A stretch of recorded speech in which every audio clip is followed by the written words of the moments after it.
ഒരു നുള്ള മലയാളത്തിലേക്ക് സ്വാഗതം. നമ്മൾ ഇന്ന് ചർച്ച ചെയ്യുന്നത് 2018 UPSC ചോദിച്ച ഒരു ചോദ്യമാണ്. വടക്കൻ പാട്ടുകളിൽ ദൃശ്യമാകുന്ന കേരളീയ സമൂഹത്തിന്റെ പ്രത്യേകതകൾ എന്തെല്ലാം എന്നുള്ളതാണ് ചോദ്യം. ചോദ്യം വന്നിരിക്കുന്നത് നാടോടി സാഹിത്യം എന്ന ഭാഗത്തു തന്നെയാണ് പേപ്പർ 1-ൽ. ഇത്തരം നാടോടി സാഹിത്യത്തിന്റെ അല്ലെങ്കിൽ നാടൻ പാട്ടുകളുടെ സവിശേഷതകൾ പലതരത്തിൽ UPSC ചോദിച്ചിട്ടുണ്ട്. സാമാന്യമായ സ്വഭാവ സവിശേഷതകൾ എന്താണ്, വടക്കൻ പാട്ടുകളുടെ സവിശേഷത എന്താണ്, തെക്കൻ പാട്ടുകളുടെ സവിശേഷത എന്താണ് എന്ന തരത്തിൽ അതിന്റെ സാഹിത്യപരമായ ഗുണങ്ങൾ പലതരത്തിൽ ചോദിച്ചിട്ടുണ്ട്. ഇത്തവണ കുറെ കൂടി ചോദ്യം ഉള്ളിൽ നിന്ന് വന്നു. അതിന്റെ പ്രത്യേകിച്ച് നമ്മൾ വടക്കൻ പാട്ടുകളുടെ സവിശേഷത എന്ന രീതിയിൽ പറയുന്ന ഒരു പ്രത്യേകത എടുത്താണ് ഇപ്രാവശ്യം ചോദ്യം ചോദിച്ചിരിക്കുന്നത്. കാരണം ഈ നാടോടി ഗാനങ്ങളിലെല്ലാം തന്നെ ആ കാലഘട്ടത്തിന്റെ സമൂഹത്തിന്റെ സ്വഭാവ സവിശേഷതകൾ അടയാളപ്പെടുത്തി പോകുന്നുണ്ട് എന്നുള്ളത് നമ്മൾ എപ്പോഴും നാടൻ പാട്ടുകളെ കുറിച്ച് പഠനത്തിന് ഭാഗമാക്കുന്നത് അതിൽ ചിന്തിക്കാറുണ്ട്. അതിന്റെ കൂടെ തന്നെ ഇത്തരത്തിൽ നാടൻ പാട്ടുകളെ കുറിച്ച് പറയുന്നത് തന്നെ ആ സമൂഹത്തിന്റെ അടയാളപ്പെടുത്തലുകൾ എത്രത്തോളം കാണുന്നു എന്ന തരത്തിലാണ് നമ്മൾ പഠനത്തിന് ഭാഗമാക്കുന്നത്. ഇത്തരത്തിൽ വടക്കൻ പാട്ടുകളെ പരിശോധിക്കുമ്പോൾ വടക്കൻ പാട്ടുകൾ ദൃശ്യമാകുന്ന അക്കാലത്തെ കേരളീയ സമൂഹം എന്ന് പറയുന്ന ആ നാട്ടിലുണ്ടായിരുന്ന സമൂഹത്തെ കുറിച്ചുള്ള അവരുടെ എന്തെല്ലാം സങ്കല്പങ്ങൾ നമുക്ക് വടക്കൻ പാട്ടുകളിൽ നിന്ന് മനസ്സിലാക്കാം എന്നുള്ളതാണ്. ഉത്തരം ആരംഭിക്കുന്ന എപ്പോഴും നാടൻ പാട്ടുകളിലെല്ലാം കാണുന്ന ഒരു സവിശേഷതയാണ് അക്കാലത്തെ കേരളീയ പരിസരം. ഓരോ കാലത്തെയും നാടൻ പാട്ടുകളിൽ നമുക്ക് കാണാം എന്ന തരത്തിൽ സാമൂഹിക പരിസരം നമുക്ക് കാണാം എന്ന തരത്തിൽ നമ്മൾ ഉത്തരം ആരംഭിക്കുകയും തുടർന്ന് വടക്കൻ പാട്ടുകളിലൂടെ കടന്നു പോയിക്കൊണ്ട് വേണം അതിന്റെ ഈ പറയുന്ന എന്തൊക്കെ പ്രത്യേകതകൾ നമുക്ക് അവിടെ കാണാൻ കഴിയുന്നെന്ന് പറയാൻ.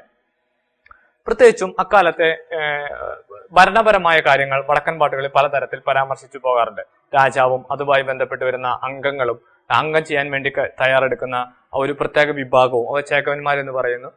ഇത്തരം അതിനുവേണ്ടി അംഗത്തിന് വേണ്ടി തയ്യാറെടുത്തിരിക്കുന്ന ഒരു വിഭാഗവും അത്തരത്തിലുള്ള ഒരു ഭരണ സംവിധാനം അല്ലെങ്കിൽ അക്കാലത്തെ നാട്ടു നടപ്പ് അനുസരിച്ചുള്ള ഒരുപാട് കാര്യങ്ങൾ നമുക്ക് ഈ പറയുന്ന വടക്കൻ പാട്ടുകളിൽ നിന്ന് വ്യക്തമാണ്. ഭരണ സമ്പ്രദായം എന്ന് പറയാവുന്ന തരത്തിൽ പലപ്പോഴും ഈ രാജാക്കന്മാർ ആശ്രയിക്കുന്നത് ഇത്തരത്തിൽ യുദ്ധം ചെയ്യാനായി അംഗപ്പുറപ്പാടിന് തയ്യാറായി നിൽക്കുന്ന ആളുകളാണ് പലപ്പോഴും അവരുടെ അന്നക്കാലത്തെ തർക്കങ്ങളൊക്കെ പരിഹാരം നിർദ്ദേശിക്കുന്നത്. രണ്ടാളുകളെ അംഗത്തിന് തയ്യാറെടുക്കുകയും അവർ തമ്മിൽ അംഗം വെട്ടി ജയിക്കുന്ന ആൾ പറയുന്നത് ശരി എന്നുള്ള തരത്തിലേക്കുള്ള ഭരണത്തിലുള്ള അന്നക്കാലത്തെ ഭരണ സമ്പ്രദായത്തിന്റെ പ്രത്യേകതകളൊക്കെ കാണുന്ന ഒന്നാണ് നമുക്ക് ഈ പറയുന്ന നാടൻ പാട്ടുകൾ. പ്രത്യേകിച്ച് വടക്കൻ പാട്ടുകളിലാണ് അക്കാലത്തെ സമൂഹം നമുക്ക് അടയാളപ്പെടുത്തി പോകുന്നത്.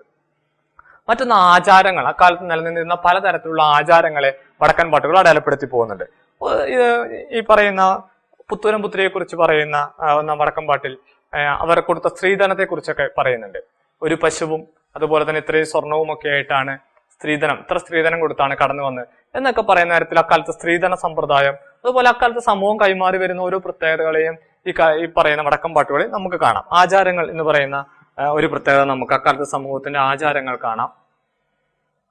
മറ്റൊന്ന് വിശ്വാസമാണ്. അത് വിശ്വാസങ്ങൾ എന്ന് പറയുന്ന ആ സമൂഹത്തെ നിയന്ത്രിക്കുന്ന വിശ്വാസങ്ങൾ ഏറ്റവും പ്രധാനപ്പെട്ടത് അംഗം വെട്ടി മരിച്ചാൽ സ്വർഗം കിട്ടും എന്നുള്ളതാണ്.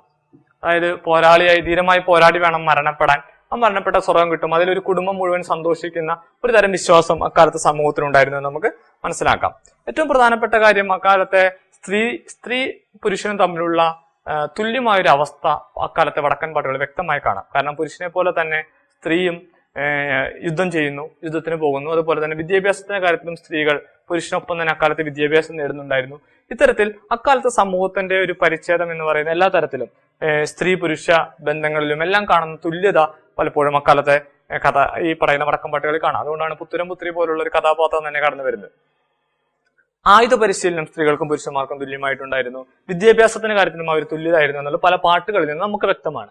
ഇത്തരത്തിൽ അക്കാലത്തെ കേരളീയ സമൂഹത്തെ നയിച്ചുകൊണ്ടിരുന്ന ഒരു സമൂഹത്തിന്റെ പൊതുവായ സവിശേഷത വടക്കൻ പാട്ടുകളിൽ നിന്ന് നമുക്ക് മനസ്സിലാക്കിയെടുക്കാം. അവരുടെ വിശ്വാസം, ഭക്തി, ആരാധനാ സമ്പ്രദായം, ഭരണ സമ്പ്രദായം, അതുപോലെ തന്നെ ആചാരങ്ങൾ, സ്ത്രീ വിദ്യാഭ്യാസം, ഇത്തരത്തിലുള്ള പല പ്രത്യേകതകളിലൂടെ സ്ത്രീധന സമ്പ്രദായം, അങ്ങനെയുള്ള എല്ലാ കാര്യങ്ങളും, ദായക്രമങ്ങൾ എല്ലാം അക്കാലത്തെ നാടൻ പാട്ടുകളിൽ നിന്ന് വ്യക്തമാക്കാം. ഇത് പൊതുവെ നാടൻ പാട്ടുകളുടെ സവിശേഷതയാണ്. പ്രത്യേകിച്ചും അത് കൈകാര്യം ചെയ്യുന്ന ആളുകൾ ആ സമൂഹത്തിന്റെ ഏറ്റവും അടിസ്ഥാനപരമായ തൊഴിലുകൾ ചെയ്യുന്ന പലരുമാണ് പലപ്പോഴും ഈ പാട്ടുകൾ കൈമാറ്റം ചെയ്യുന്നതും.